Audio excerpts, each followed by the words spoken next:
disruptive. America that I fought for. Weird thing to happen.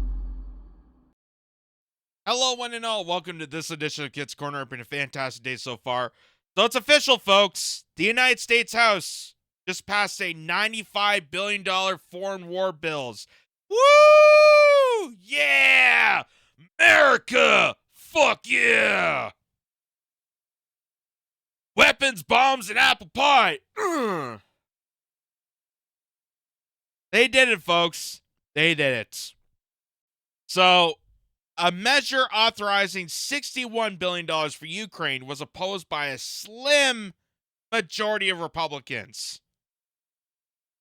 A very slim majority. I love how there's like little resistance, because if you're not for one war, of course you're going to be for the other one, so it works out.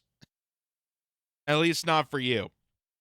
So this goes on by saying U.S. lawmakers passed a raft of legislation containing some $95 billion in military aid for Ukraine, Israel, and Taiwan, also approving a bill that would allow Washington to hand Kiev assets seized from Russia and pave the way for a ban on TikTok. For what they lack in healthcare and infrastructure and everything else that would be good and beneficial, boy, can they really hammer hard and multitask for the worst of the worst. In such bipartisan fashion, too. The aid bills passed by a wide margin after separate votes on Saturday afternoon, with the $61 billion Ukraine legislation approved 311 to 112, though a thin majority of Republicans opposed that bill, accounting for all 112 no votes, while one GOP representative voted present. And it was ultimately adopted with bipartisan support. He just thought there was ice cream going to be there. You know, I thought there was cake. I just thought it'd show up. Present. Oh, the resistance. Although another measure authorizing $26 billion in military aid for Israel easily sailed through the lower chamber in a 366-58 vote, because why not genocide? With just 21 Republicans and 37 Democrats in opposition, and an $8 billion aid bill for Taiwan and other U.S. allies in the Indo-Pacific also passed with 385 to 34, including language that allows the White House to divert additional funds to Ukraine. So I'm guessing what they mean by that is that if someone like Marjorie Taylor Greene or Matt Gaetz or Lauren Boebert tries to oppose it, they could, try to divert it into Ukraine funds. I'm guessing that's why they're adding this sort of language transaction of this. While the aid was originally packaged together as a single bill by the Senate, House Speaker Mike Johnson declined to introduce the measure unless Democrats agreed to significant immigration reforms. However, after months of gridlock, Johnson divided the legislation to three separate aid bills and later added a fourth containing several unrelated provisions, allowing them to advance to the floor. The immigration provisions were left out of the four bills, and the Speaker allowed a separate bill on immigration to come forward on a bill to suspend the rules. That suspension of rules quickly failed, so no debate on immigration or the U.S. border occurred. So it sounds like Mike Johnson was invited to a backdoor deal and had a little conversation with, the good-hearted CIA, and they showed him some lovely slideshows of the JFK assassination in certain angles. And, things turn around.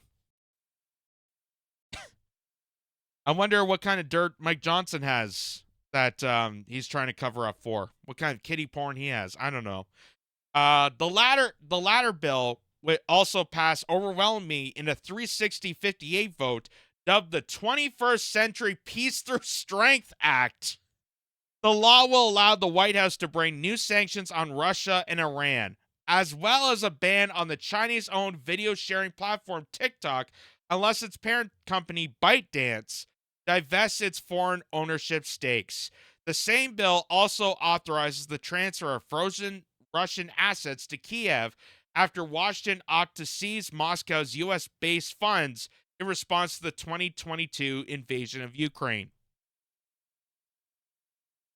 Again, I love the hardworking multitasking of the U.S. White House when it does the worst for the people. But when it comes to actually investing in good, wholesome pillars of society that would function the nation, border security, health care, a living wage, unions, good jobs, secure, none of that ever happens. They always seem to fail in an instant. Libertarian-leaning Representative Thomas Massie, who votes down all 4 bills, condemned Speaker Johnson following Saturday's session, saying he was sharing the GOP speakership with Democrats, while suggesting he had colluded with the rival party to ram through the Ukraine aid. To bring Ukraine spending up for a vote, he made a deal with Democrats on the procedural vote. Then he passed the bill today with every Democrat voting yay and a majority of Republicans voting nay, Massie wrote on X. And I gotta tell you, I'm no conservative, I'm not a Republican, but I think Thomas Massie is definitely hitting a home run here. He is definitely doing the Hail Mary when it comes to the good for the people. Because he's the only one I've seen so far speaking out against this. He's the only one I've seen actually speaking on behalf of the people and exposing the realms within the White House and the establishment and how they're using this to advance their own agenda and pressing everybody. On Friday, the Kentucky Republican said Johnson had sold out to the Beltway swamp, adding that the speaker should step down before agreeing to send $100 billion to wars around the world. While GOP Representative Marjorie Taylor Greene proposed an amendment that would have reduced funding in the Ukraine bill to zero, it garnered only 71 votes in favor and failed to pass. Greene also blasted the House Speaker after the vote, calling Johnson a traitor to our country who allowed Congress to send Americans hard-earned tax dollars to fuel a foreign war. So it seems like this is going to be another McCarthy situation here. Because that's again, shows how much they care about democracy. When they go against the whims of the majority of people, there are representatives out there that are going to call out the speaker if they go inside with the worst, to do advancements of things that they know deep down is going to kill off the interests of America. It's going to do the worst for the people. Greene has threatened to remove Johnson from speakership should he continue to ignore GOP concerns surrounding immigration, spending, and mass surveillance, among other issues, filling a motion to vacate that is yet to be called up for a vote. Massie, along with other fellow Republicans, Representative Paul Gosar and Eli Crane, have signaled support for the move. President Joe Biden hailed the passage of the aid bills later on Saturday, claiming the vote to advance our national security interests. Biden's comments were echoed by his Ukrainian counterpart, Volodymyr Zelensky, who thanked the U.S. lawmakers for supporting the legislation and singled out Speaker Johnson for allowing the vital aid bill to come to the floor. What happens in Ukraine stays in Ukraine. And I know that's not a good Ukrainian accent. I'm working on it. Again, it makes you wonder what dirt they have on Speaker Johnson that could easily just flip him to be this pro-war stooge. It really makes me wonder what kind of possible realm that he has. I know what you did last summer.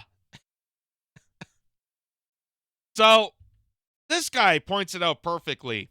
Arnold Bertrand. He points it out, and he says, more than anything, that this, meaning the bill that just passed, confirms is the fundamental nihilistic vision the U.S. now has for the world and for its place in the world, which is the very reason why it's currently losing out. Let me explain.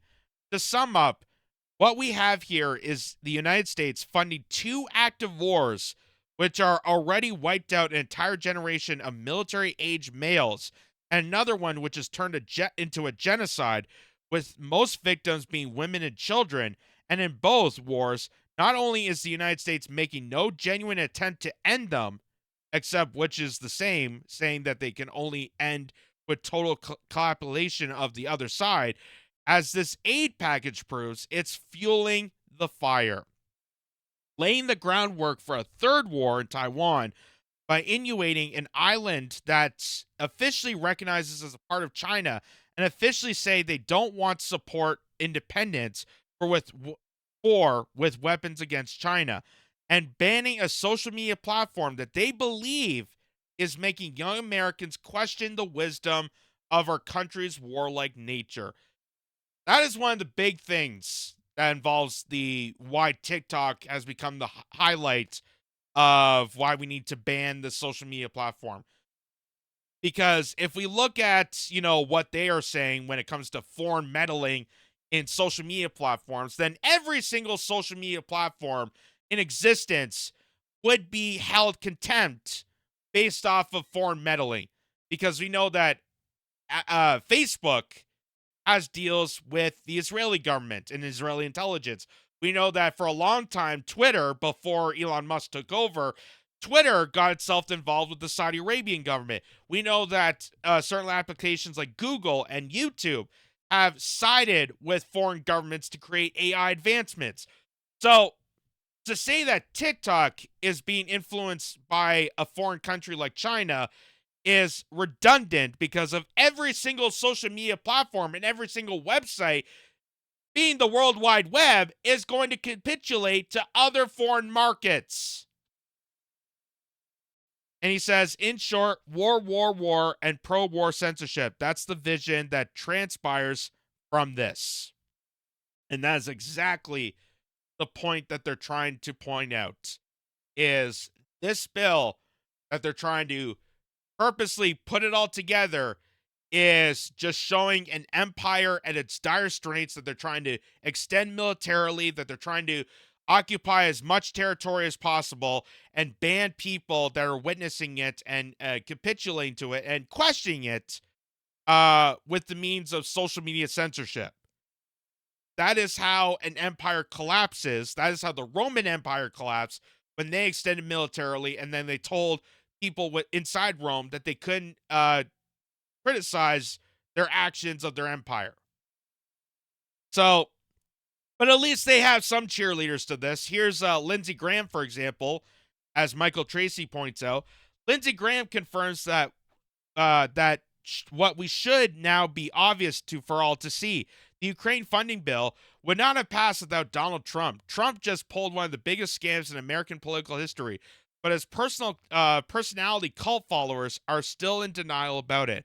So here's Lindsey Graham being a cheerleader for the Ukraine spending bill and being a cheerleader for the war powers, being a critic of Donald Trump's, because Donald Trump actually questioned the ideals of why we're sending money to Ukraine. He was one of the ones that wanted to stop the transfer of weapons to Ukraine. That was one of the impeachments that the United States put against him. And here's Lindsey Graham on Fox News cheerleading this and saying that, hey, people that are going against this, you don't understand how this is going to secure America. And watch how he does the mental gymnastics to defend this. But the Ukrainian military, with our help, has killed about 50% of the combat power of the Russians. This is the year of more. They're going to have more weapons, but we also want them to have new weapons, ATACMS, to knock the bridge down between Crimea and Russia. They're going to have F-16s. So this idea, give up on Ukraine makes the world safer. If you pull the plug on Ukraine because you don't have enough capability, there goes Taiwan. The Ukrainians are fighting like tigers. This aid package has a loan component to it. This would not have passed without Donald Trump. I want to thank the House Speaker and Hakeem Jeffries working together in a bipartisan fashion to give weapons to Ukraine to fight a fight that matters to us. And President Trump has created a loan component to this package that gives us leverage down the road. So this idea that we can't help Ukraine, Israel, and Taiwan at the same time, I reject that. I reject it totally. But I reject that. I I say, boy. He sounds like if Foghorn Leghorn was a Will and Grace character. I said, boy, let me tell you, I reject the idea that we can't do 3 wars at once. I reject that idea. We could certainly do 3 wars at once and ignore the whims of Americans. We could definitely do that. Through the powers will be, and I thank Donald Trump for giving those powers.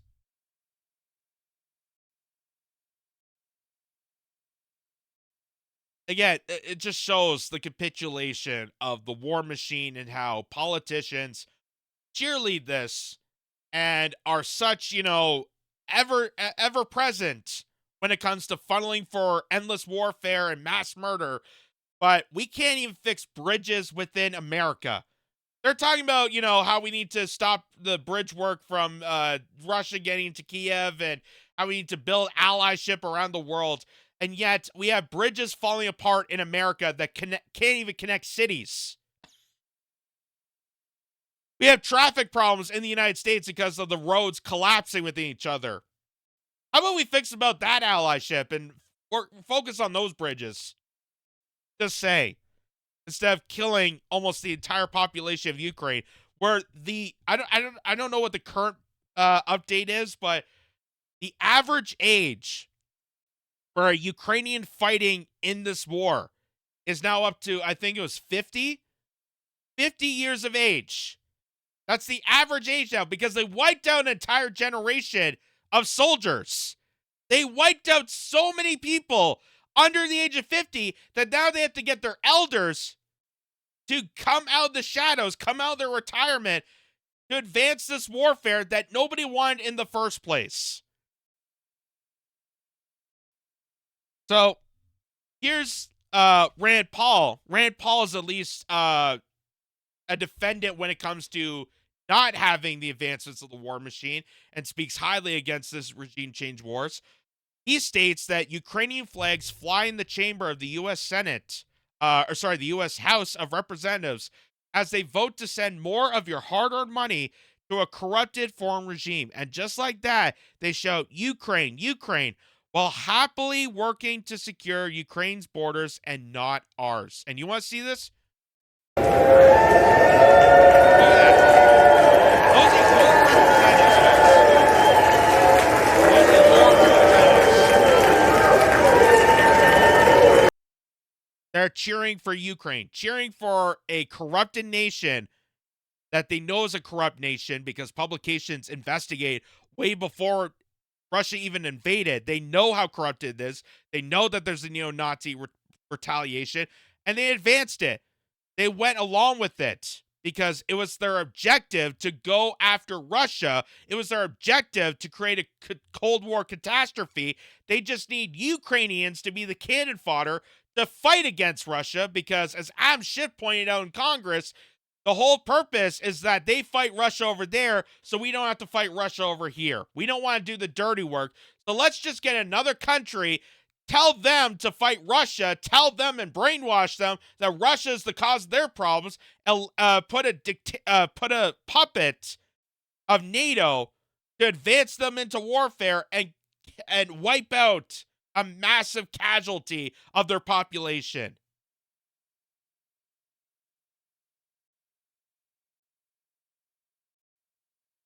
When you wave the flag of a country you work for. That's the United States House of Representatives passing an extraordinary foreign aid bill without giving a dime to anything that's going on in their own country.